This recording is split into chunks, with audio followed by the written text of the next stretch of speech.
Hi friends, it's Annie Grace. Looks like my internet signal is not ideal, but hopefully this will work. I am answering questions. I am the author of This Naked Mind. Today I have a question from Missy, and Missy says, "Hi Annie, love your videos and your book. Thanks so much. I have a question. How did you come out to your family, friends, acquaintances, etc. about your decision to quit drinking? Did you make a big announcement or just let it unfold organically? So many of my friends and family drink, and I'm on Facebook and friends with them, and I'm pretty shy about liking or commenting on your posts because I know there's a good chance that it will show up on someone else's feed.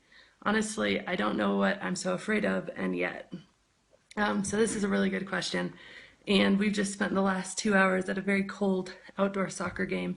So I'm a little bit flustered, but this is one that I could answer without, kind of digging into any research. So I wanted to answer it. And so I came out three different ways, depending on who it was. So with my family, I sent everybody like this overly excited email.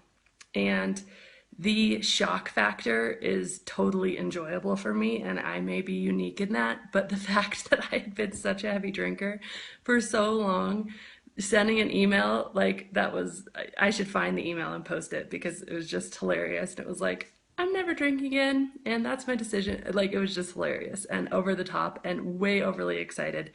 And I had this literal sense of euphoria and just almost ecstasy when I quit drinking. It was the feeling that I never have to quit again or drink again. I never have to be hungover. I never have to make another bad decision.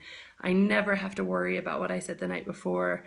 Like, I felt so much freedom. Like I had just been unchained. Like I had been awoken from this just weird daze of what was I doing and why, and I don't have to do that. Now, it took me a while to get there. I had to go through all the liminal points. I had to do all the research. I had to completely reshift my brain to where I saw alcohol in its naked light, where I saw it like, why would I put that in my body?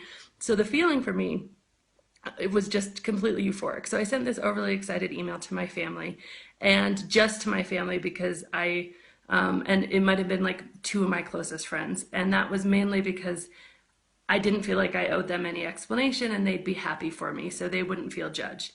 My friends are a little bit of a different story. Usually I just like, when the next time I see them, I'd be like, "Hey, yeah, if they offer me a drink, I'd be like, I stopped drinking." And the usual reaction I got was, "Well, I didn't think you had a problem." And that was generally from people who were drinking just as much as I did. And it was, wait, does that mean I have a problem? And so it became a pretty quickly defensive conversation. And Missy, I think that's what you're probably most afraid of. And that's really tricky. It's just tricky. And I don't know, I wish I had like this magic bullet for it. But when you make a choice like this, you've elevated yourself. You've said, even if you're not outwardly judgmental, and I don't think any of us are when we're doing this. Like, this is a personal choice that we're making for us in our lives. But the effect of the choice is that you've pretty much said, like, I'm I'm holding myself to a different standard all of a sudden. I'm not going to put that in my body anymore. I'm not going to let that risk my health anymore. I'm not going to get sloppy anymore. I'm not going to be hungover anymore. And you've put yourself on this different standard, and people can't help feeling judged. And I think it's probably like one of the most difficult parts, because I'm just a people person. I'm really inclusive, and I will bend over backwards not to have somebody feel badly or judged. And so to have my actions, having them feel uncomfortable about their own actions was really difficult for me. And so it took a lot of getting used to. I mean, there are still people who, they just won't, like, I don't know, most people, like, I just got into the fray, and I'm pretty outgoing anyway. And so it was just pretty quick to get over that. But then there's still some people, like I remember this one guy, he would just, this group of friends, we would hang out a bunch. He'd just look at me whenever I was laughing or whatever, like, "Really? Are you really laughing? Is that a real laugh? Are you really that happy without drinking?" Like, he just didn't quite believe it. There was a lot of I just felt this kind of energy of being observed. So I think it's a hard one. I think, and then how I came out to my colleagues was again different. And that was something where I did not expect. That was my big awakening for how people can be less than sensitive about anything, because if you say you're not, I mean, I got interrogated. I was thinking, okay, these are my coworkers. They're not going to care. But the truth was that most of my drinking happened with my coworkers. And so coming out to them was, I mean, I remember this one conversation. Well, wait, are you pregnant? No. Are you on medication? No. Like, really? Do you ask those questions to someone who you see twice a year? Like, you don't. So why do you feel like you can ask me those questions about not drinking? But it was like 8 questions. And I was like, wow, like I need to have my answers and my ducks in a row. So I would say, think about that. Think about what you want to say. And here's kind of my points is that, keep the conversation focused on you, your decision, what feels good for you. And for me, I just keep it 100% positive, like 100%, like, oh, I'm just so happy that, you know, I feel much happier when I don't drink, or I feel so much less anxiety when I don't drink, or, you know, I just feel so much better in the morning when I don't drink, or whatever it is. So I just keep it really positive and really focused on me. And I keep it really light in terms of not judging other people's behavior. So, you know, I'll be like, hey, do you want me to go order you something at the bar? Let me get you a drink or something, if that's the right, appropriate situation. Not encouraging people, obviously, but also not changing my behavior towards pouring somebody a drink, or, you know, just really trying to make sure that they don't feel judged. So I do go out of my way to try to make people feel as comfortable as possible, but I will tell you that I do not apologize. And I think that that is something that we can get into, is kind of like self-deprecating ourselves and being like, oh, well, you know, I just can't handle it anymore or whatever. And yeah, maybe that's true, but the truth is it's nobody's business, and you don't have to make somebody else feel better. Like, make yourself feel worse to make somebody else feel better. You can make somebody else feel good and not necessarily apologize and kind of deprecate yourself or put yourself down. Just don't put yourself down. Just be positive and just talk about what works for you, and just be yourself and be genuine.